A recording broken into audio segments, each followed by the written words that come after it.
Welcome to my grammar tips YouTube চ্যানেলে। Topic হচ্ছে but একটি কনজাংশন কিন্তু রিফ্লেক্সিভ প্রোনাউন হিসেবে ব্যবহার হয়। আমরা সবাই জানি যে বাট ব্যবহার করে কম্পাউন্ড সেন্টেন্সে জয়েনিং করা হয়, কিন্তু বাট ব্যবহার করে আবার কমপ্লেক্স সেন্টেন্সে জয়েনিং হতে পারে। বাট বাট আমরা জানি এটা হচ্ছে কোঅর্ডিনেটিং কনজাংশন। কোঅর্ডিনেটিং কনজাংশন তার মধ্যে কোঅর্ডিনেটিং কনজাংশন তার মধ্যে এটা হচ্ছে অ্যাডভার্সেটিভ কনজাংশন। বাট আমরা তখনই ব্যবহার করি যখন কি হয়, ডান দিকের বাক্য এবং বাঁ দিকের বাক্য যদি আইডিয়ার মধ্যে পার্থক্য বোঝায়।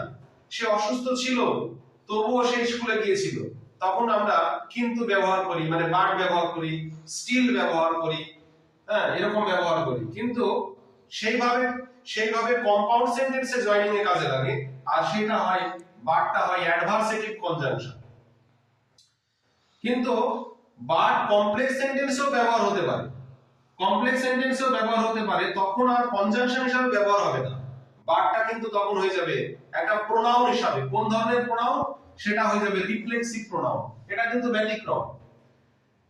ব্যতিক্রম যে বাট একটা প্রোনাউন হিসাবে ব্যবহার হচ্ছে, বাট কনজাংশন, কিন্তু বাট এখানে কিন্তু প্রোনাউন হিসাবে ব্যবহার হয়ে কমপ্লেক্স সেন্টেন্সে জয়েনিং হয়ে যাবে। বাট তখন মানে কি হবে? বাটের মানে হবে যে নয়, যারা নয়, যেটি নয়, এরকম মানে একটা তৈরি হবে। উদাহরণ দেখে বুঝে নি।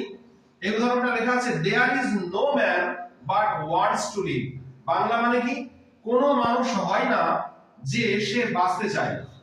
এই বাক্যটা দেখে অনেকেরই সমস্যা হবে যে এটা সিম্পল সেন্টেন্স না কমপ্লেক্স সেন্টেন্স। প্রায় 99% স্টুডেন্ট ভুল করে ফেলবে যে বাট আছে, ও তার মানে এটা তো কোঅর্ডিনেটিং কনজাংশন, এটা তো অ্যাডভার্সেটিভ কনজাংশন, তাহলে এটা কম্পাউন্ড সেন্টেন্স হবে।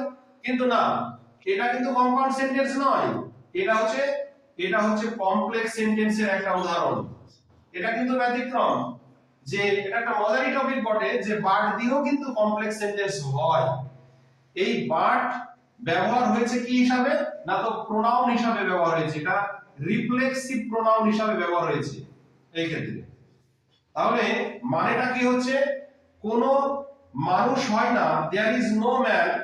এই ক্ষেত্রে এটা একটা হচ্ছে মানে প্রিন্সিপাল ক্লজ হিসাবে কাজ করছে, আর এটা হচ্ছে মানে সাবঅর্ডিনেটিং সাব ক্লজ হিসাবে কাজ করছে। যেটা মানেটা কি হচ্ছে যে হু নট মানে যে চায় না, এরকম অর্থ হচ্ছে। আর সেন্সটা কি হচ্ছে? যদি এরকম ধরনের বাক্য হয় তাহলে মূল বাক্যটা নেগেটিভ করতে হবে।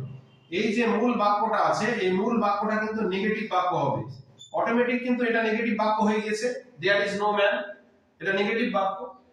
তারপরে যখন বাট দিয়ে আমরা বাক্য তৈরি করব, বাটের পরে সরাসরি কিন্তু ভার্ব বসে যাচ্ছে। ভার্বের মেন যে ফর্মটা কিন্তু বসিয়ে দিচ্ছি আমরা বাটের পরে। মানে প্রোনাউন যদি হয় তাহলে সাবজেক্ট হিসাবে হচ্ছে সাব ক্লজের মতন, তাহলে সাবজেক্টের পরে কিন্তু আমরা ভার্ব বসিয়ে দিচ্ছি। মানে বাট ব্যবহার করেই কিন্তু সরাসরি ভার্ব দিতে হবে। তাহলে কি হলো? There is no man but wants to live. মিনিংটা কি হচ্ছে? কোনো মানুষই হয় না যে সে বাঁচতে চায় না।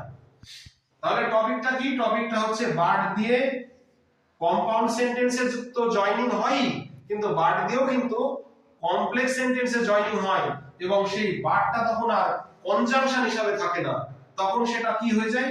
প্রোনাউন হিসাবে থাকে, রিফ্লেক্সিভ প্রোনাউন হিসাবে হয়ে যায়। তাহলে আশা করি ভিডিওটা বোঝা গিয়েছে।